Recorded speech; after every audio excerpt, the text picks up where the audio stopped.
Okay, time to work on the old motorcycle over there. First thing I do is get some hardware around here for the motor. I'm going to clear the bench off and bury all the hardware.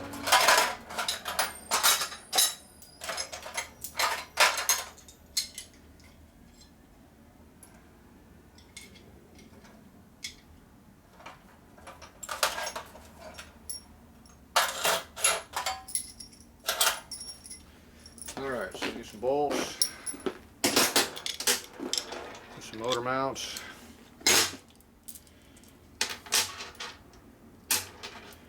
boom, boom, boom. So, we're going to put front motor mount bolts here. That's the left one, that's the right one. This one I threaded it so it'll stick on there. I put a heater coil in because it won't strip, fine thread. So this is the lower one, this is the upper one. Two nice thick washers there, one thick one there. Good thick washers are definitely an improvement. This goes in the frame, nice big heavy long one. Full depth in the frame. These here go up here, right here I think. The plate. And this one here is the one that goes right up here in the frame right here, and the nut is in the back. Middle the starter must be off so you can slide this in there. Boom. And I don't think I have to pull that bolt, but if I do I will. Don't remember. Okay, once you get this thing in the frame hanging off this big ass motor mount back here, make sure you take some load off the front of the motor before you tighten the front plates down. Otherwise you got the motor in you got 100 pounds hanging out here like this off this motor mount, which will make it break right across here. So this cast iron one will probably take the abuse, but those stupid aluminum ones don't like that crap. So if you take the load off the motor a little bit, take the weight up, neutral position, and tighten it down that way. Tighten these first. That will keep that mount from breaking back there. And nobody really thinks about that when they tighten crap down. But I do. Okay, none of this stuff here I really need for now. We're not working as part of the bike. Okay, so I'm going to get this thing over here and see about putting this together. So we're going to have to shim the motor mount for the motor side to side because that does vary. That's why I have shims over here. We shim it so there's no load on those plates. Maybe these ones. So when you tighten these down, they're perfectly in center to your frame here. You don't want to have any load on anything. Here's your back bolt area here. It looks good back here. This nitrous solenoid gets hidden where you can't see it. Where that came from. So that one's a hidden one that nobody knows about. Throttle cable. Okay, the fuel tank's gonna have, or the oil tank has to come out here so get it cleaned out. Fuel tank's back here. It's good where it is. Frame is relatively clean. I'm good with it. All right. Should be able to drop this thing down and slam a motor in it. Going down. Where's my down button? Way back there. There we go. Quick and simple. All right. I'll do this with two hand works better than one. So there we go.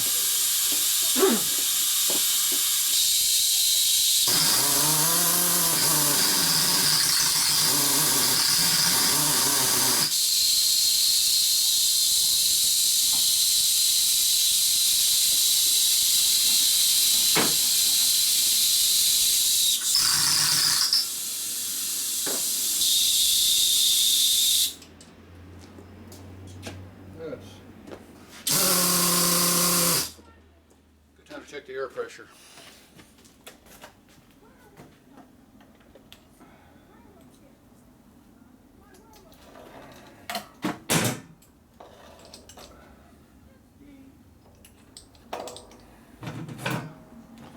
For whatever reason, these tires bleed air. It's best to check them every now and then, just to make sure there's air in them. It's a low power bike, so probably run 25 in the back. Probably get away with 30 if I had to. Don't like it. I'm gonna bang my fender over there. This wheel's actually coming back off here in a little bit, but I'm going to make sure there's air in it right now. Keep banging my fender over there.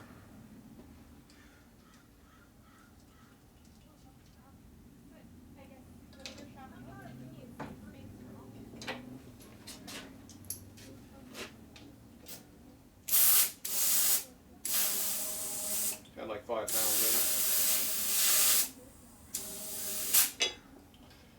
Alright, it's got some air in it again. It has always leaked air out of it. Front one's a little better about that, but it leaks too.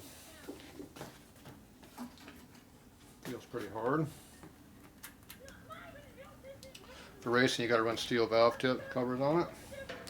So you got steel ones on there.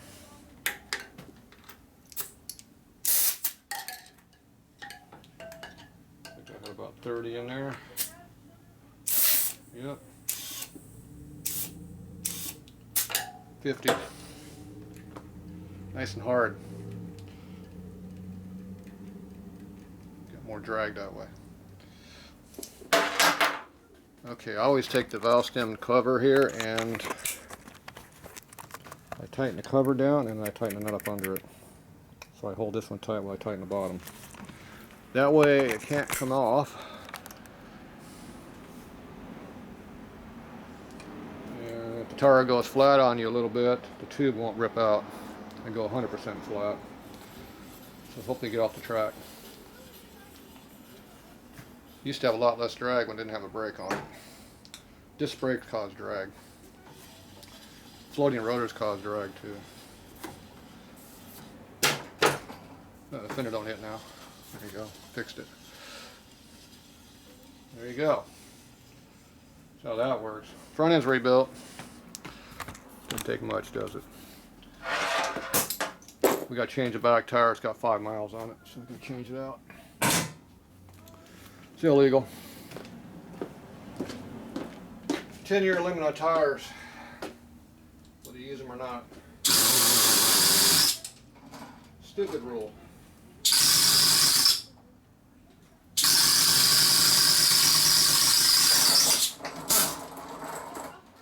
All right.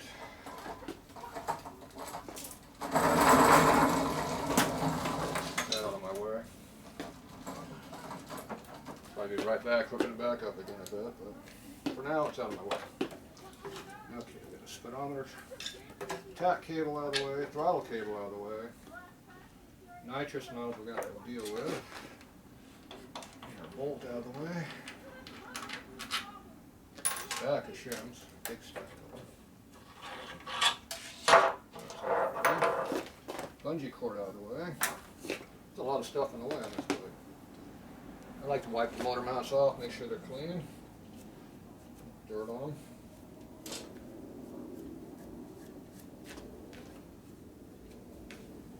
Clean it up. Cleanest thing on the bike. Get the airline out of the way, you won't trip over it. There, it's out of the way again. So on a Sportster motor, early, which means you have a Harley frame, which would be 81 and earlier. After that, they had a Suzuki frame, or at least made by Suzuki, designed. Anyway. The motor mount sits on top of these pads right here, and then you pull it against these two here. And this upper one, same thing, it pulls against it. But these two, it doesn't sit on, it sits on these two. See how there's no rust on these and dirt? That's because the motor mount's sitting on top of those. And the back two bolts are still in there. So that's this area back under here. It sits right on top of these two bosses right there. So that's how that works. And this swing arm bolt right here, see how it's going horizontal? That fits in the spot right here, horizontal. So that keeps the swing arm bolt from moving when you're taking the swing arm in and out. So the motor case is actually a holding fixture for the swing arm. So when you don't have that in the right spot, the motor don't go back in correctly. A lot of people don't know that one either. Alright, I like putting my motors in when they're not too heavy. When you look like this, they're not that heavy. Harley motors come in from the right side, not the left, so it makes it easier.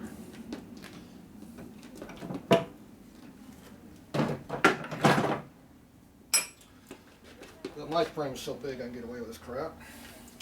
Now you go from the right side and pick it up though.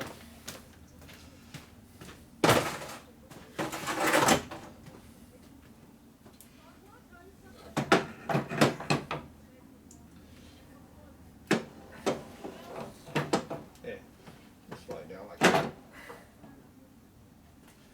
Okay, it's sitting where it belongs.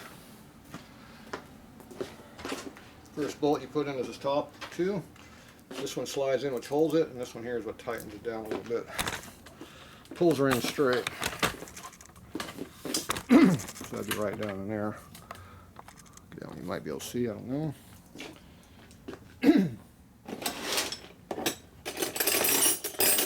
Wrenches.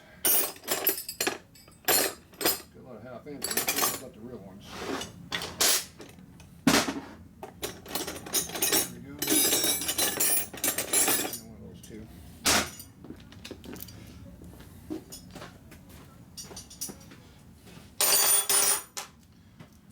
Okay, so take the nut off. Put the nut where you won't lose it. Stick that through the frame to hold it. Now the motor will stay put. I'm going to take this one. See, I like to put oil on the threads before I torque these in. Doesn't hurt to put oil on your threads before you do stuff like this. Stops corrosion, also lubricates the threads, so you get more torque. You get more holding power with the same twist, or so you don't rip the threads out.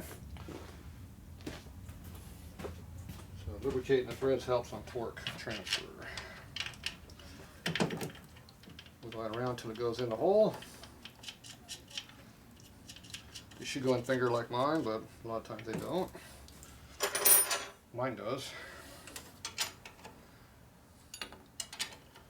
Go ahead and bring this in until it just slightly gets in close. Still loose though, because I get the bottom in.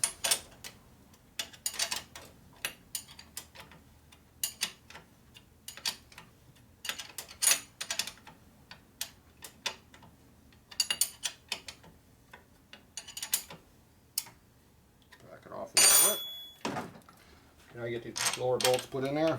Gonna wiggle them around until they go in.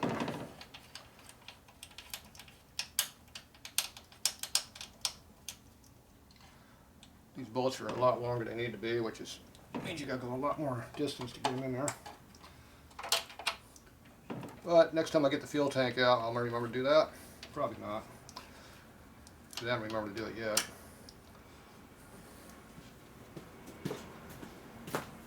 The bolts are at least 1/4 inch too long, so just a lot of extra effort to put them in there. Wiggle things around until they go in. Okay, get started now.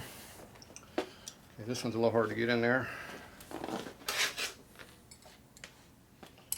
So you hold it with your wrench, your wrench here. Stick it up here in the hole.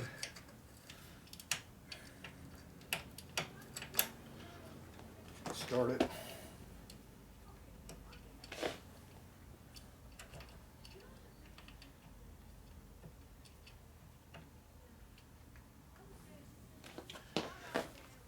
Just a little bit of weight on that bolt, so it's hard to turn by hand. So we get the little mini ratchet out.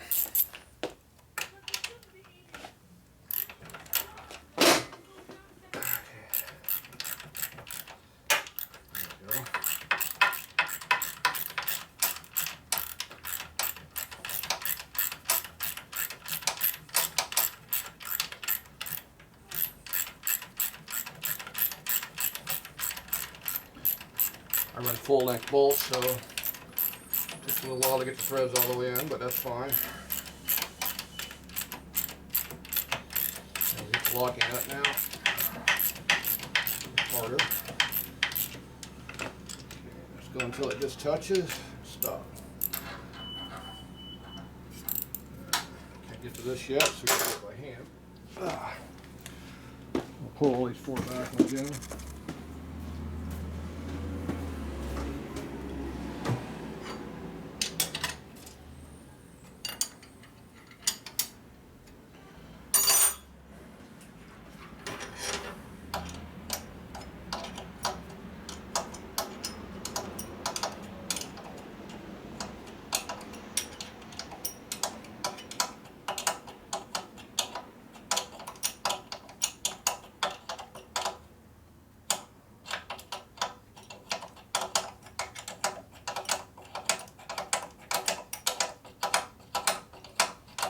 A lot of times those speed wrenches will come in handy doing this. It takes you a while to do it. But I'm pretty good. I can do it without even looking at it, see? I'm going like this with my finger on the wrench and I open in one flat at a time.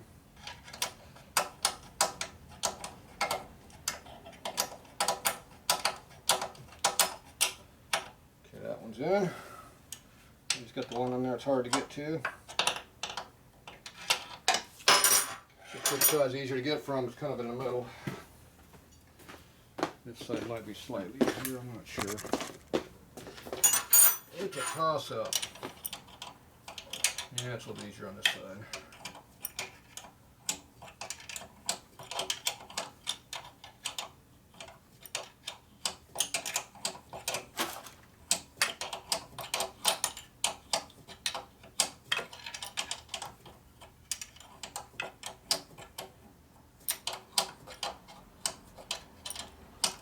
Bind on the bolt too, makes it a little bit harder to go in.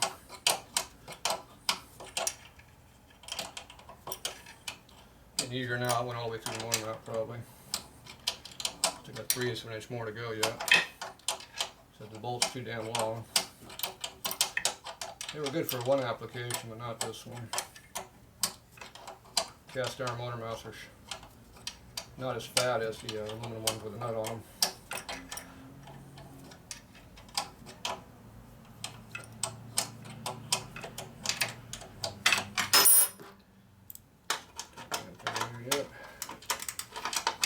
Trying to get in there.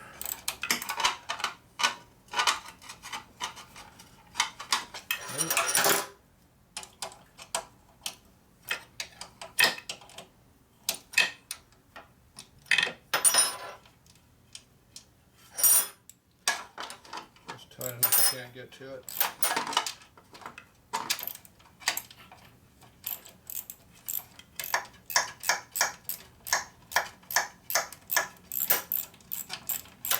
It gets loose now because the front part of the bolt, got a little rust on the threads because it sticks all the way through the mount. So a little more effort. Okay, so got a little torque on that one. A little torque on that one. A little torque on that one.